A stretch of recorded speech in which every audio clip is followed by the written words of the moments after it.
신속한 피해 복구에 지사님과 교육감님을 비롯한 한국의 공무원께서는 최선의 노력을 다해 주시길 당부드리며 본의원의 도전 질문을 시작하겠습니다. 먼저 봉화 석포 재련소의 지속 가능한 운영을 위한 현실적 대안과 도민들이 신뢰할 수 있는 정상화 방안에 대해 논의하고자 합니다. 잘 아시다시피 영풍 석포 재련소는 봉화군에 위치한 국내 최대의 아연 재련소로 지난 수십 년간 지역 경제에 매우 중요한 축을 담당하며 주민들의 생계와 밀접하게 연결되어 왔습니다. 또한 재련소는 봉화군 세수의 상당 부분을 차지하며 지역 상권 유지와 일자리 창출에 기여해 왔습니다.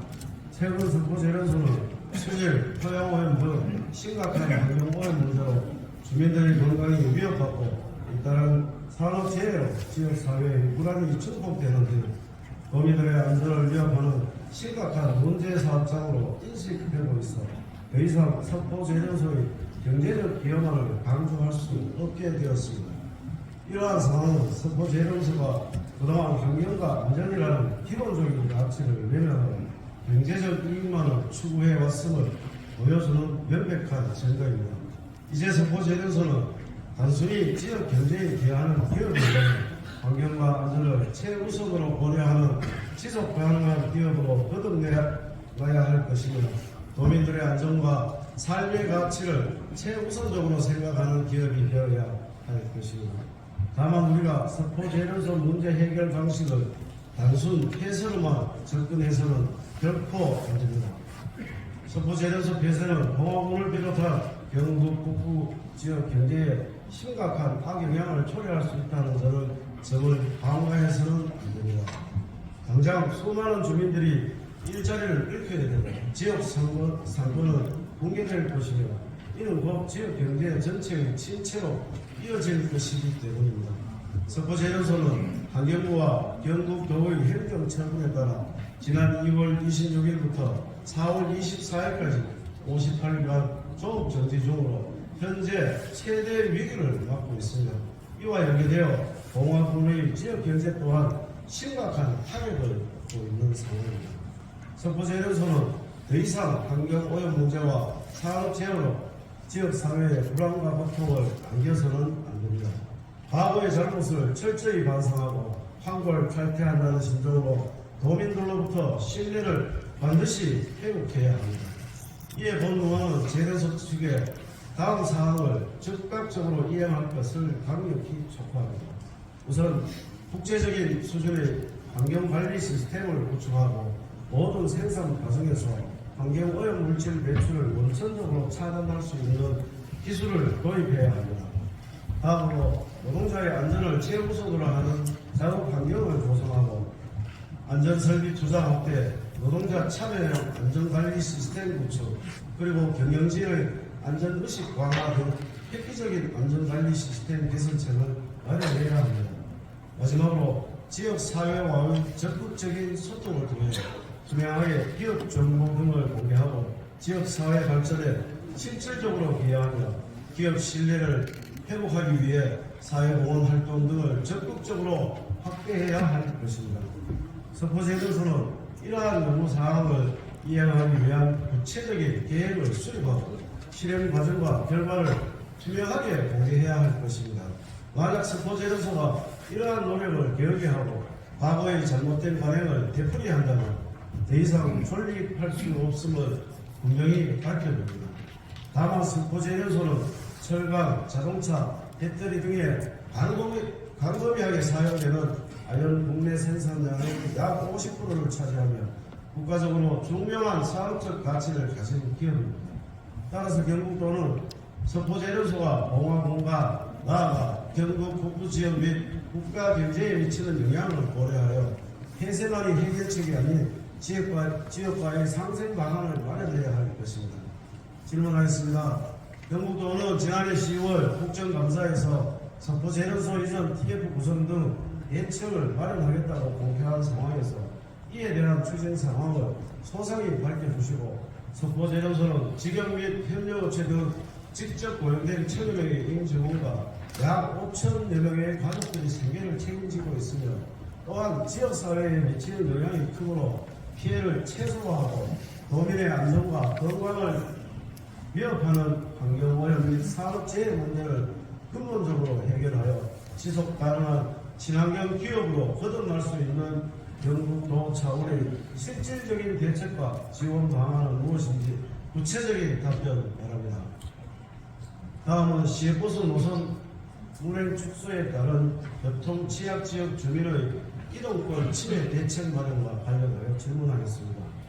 최근 들어 시외버스 노선 단축과 운행 축소로 인해 경북 교통 취약 지역 주민들이 서울을 비롯한 광역권으로의 이동권이 심각하게 침해받고 있습니다. 특히 고령화가 심각한 농산촌 지역에서는 자차 이용도 불가능한 경우가 많아 이동권 침해 문제는 더욱 심각합니다. 제 지역구인 봉화만 보더라도 서울 봉화가 유일한 이동수단인 시외버스 노선의 경우 지난해까지 1일 총 6회 운행해서 올해부터 화, 수, 목 3일은 절반인 3회만 운행되는 상황입니다. 해당 노선의 월 평균 이용객은 1,400여 명이고 운영 횟수가 주 42회에서 33회로 줄어들었으므로 운송업체인 경기고속은 재정적 어려움을 이유로 추가적인 축소까지 검토하고 있는 것이 현실입니다. 특히 봉화군과 같이 고속도로 상황이 좋지 못할 경우 서울 접근성이 낮아 직행버스 노선의 운행 축소 시 마땅한 대안이 없는 상황입니다. 이는 봉화군뿐만 아니라 경북 북부 지역과 같은 대다수 교통 취약 지역이 직면한 문제입니다. 현재 경북도는 비수입 노선 지원 사업으로 도내 시외버스 7개사에 대해 165억 원을 지원하고 있으나 서울 봉화 노선을 유일하게 운행하는 경기고속군과 같이 도내 회사가 아닌 경우 명확한 경계 없이 지원을 하지 않고 있어 봉화군과 같은 교통 취약 지역의 방역 노선은 계속해서 감축될 위험에 처해 있습니다. 주목해야 할 점은 청송, 영양, 봉화, 울진, 의성 등 경북 북부 군 지역과 서울을 연결하는 버스 노선 운행에 경북도 소속 운송회사는 없고 경기고속이나 대원고속과 같은 경기도 업체만이 운행하고 있다는 사실입니다. 즉 교통 취약 지역 주민들의 대중교통 서울 접근성은 전적으로 타 지역 운송업체에 의존할 수밖에 없는 상황인 것입니다. 또 국비 41억 원이 지원되는 벽지노선 지원 사업의 경우 지난해까지는 시외버스 노선 지원에 예산의 최대 10% 한도를 두었지만 올해부터는 한도 없이 지원이 가능하므로 시외 노선 지원은 단 한 개 노선에 3,400만 원을 지원하는 데 그치고 있습니다. 전북은 20개 벽지 노선에 6억 9천만 원, 경남은 47개 노선에 3억 3천만 원을 배정한 것과 대조적입니다. 질문하겠습니다. 첫째, 서울을 비롯한 대도시로의 최소한 운행 횟수를 유지하기 위해 경북 교통 취약지역 노선 운행업체와의 협의를 경상북도가 주도해야 하며 타 지역 운송업체가 운영하더라도 광역권과의 취약 노선도 필요한 경우 지원하는 방안을 마련하여야 합니다. 만약 경기도 소재 운송업체가 경기도에서 일부 지원을 받고 있다는 이유로 경북도가 지원을 회피한다면 결국 피해는 경북 북부를 비롯한 교통 취약 지역 주민들에게 돌아갈 수밖에 없습니다. 도민의 이동권 보장은 무엇보다 중요한 도의 책임입니다. 필요하면 경기도와 협의하여 상호 보완적 지원 체계를 구축하는 방안도 검토가 시급하다고 봅니다.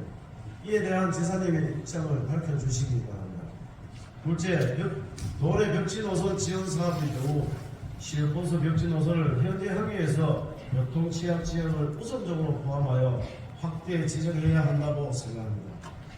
그리고 지역 특성을 고려하여 광역권과 교통 취약 지역 간 연결 노선에 좀 더 배분되도록 예산 확대와 탄력적인 예산 배분 구조 개선이 필요합니다. 또한 방역 노선이 축소되는 경우 인접 거점 도시와의 연계 노선을 확대하는 방안을 마련해야 된다고 봅니다. 예를 들어 서울 봉화간 노선 확대가 어렵다면 봉화 영주간 노선을 확대하여 봉화 주민들이 영주를 통해 서울로 이동할 수 있는 대안을 제공하는 것입니다. 이에 예산 확대 편성과 연계도선 확대 방안에 대해 구체적으로 답변 바랍니다.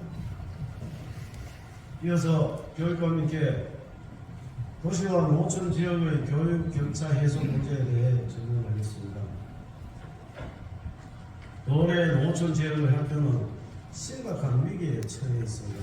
학생 수 감소, 교원 부족, 열악한 교육 환경이라는 삼중고 속에서 우리 농촌 학생들은 공정한 교육 기회를 박탈당하고 있습니다. 먼저 학교에 학생이 없습니다. 도내 전교생이 100명 미만인 소규모 학교는 421개에 달합니다. 본의원 지역구인 봉화군의 경우 15개 초등학교 중 14개 학생 수가 절대 부족한 소규모 학교입니다. 도내 21개 시군 중 가장 심각한 상황입니다. 청송군의 경우도 14개 중고등학교 모두가 전교생이 100명 미만으로 미래가 암울합니다. 농촌 지역의 학생 수 감소는 단순한 숫자 문제가 아닙니다. 교육 과정 운영이 어렵고 학습 선택권이 제한되면서 도시 학생과 비교했을 때 교육 격차가 벌어져 결과적으로 학교 존립과 지역 사회의 붕괴까지 이어질 수 있습니다. 둘째, 학교에 선생님이 부족합니다. 농촌 지역의 교원 부족 문제는 매우 심각합니다. 올해 시지역의 초등학교 교원 수는 평균 24명인데 반해 군 지역은 16명에 불과합니다. 중고등학교 상황은 더욱 심각합니다.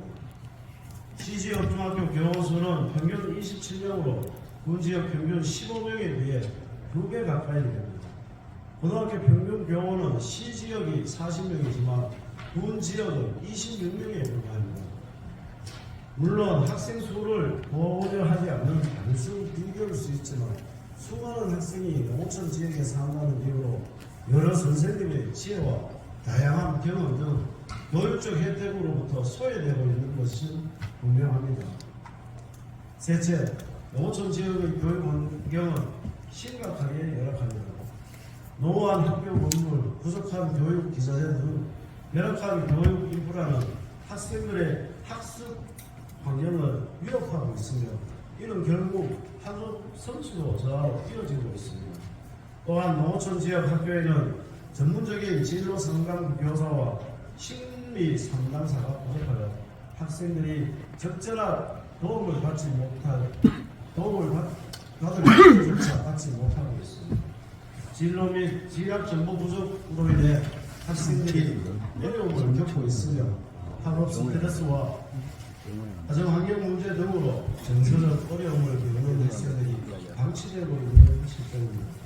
교육감님, 교육 환경은 거주 지역을 결정할 때 우선 고려하는 중요한 요소 중 하나입니다. 자녀 교육 때문에 농촌을 떠나는 학부모가 늘어나면 지역 인구는 줄고 이는 다시 학생 수 부족과 교육 여건 악화로 이어집니다. 이러한 악순환의 반복을 결국에서 반드시 끊어내야 합니다. 우리 아이들에게 교육만큼은 도시와 농촌 차별 없이 공평한 기회가 주어져야 할 것입니다. 질문하겠습니다. 도시와 농촌 간 교육 격차 해소를 위한 대책과 농촌 지역 교사 인력 충원 및 근무 여건 개선 방안, 그리고 농촌 지역 학교의 교육 여건 개선을 위한 도교육청의 대책에 대해 구체적으로 답변해 주시기 바랍니다.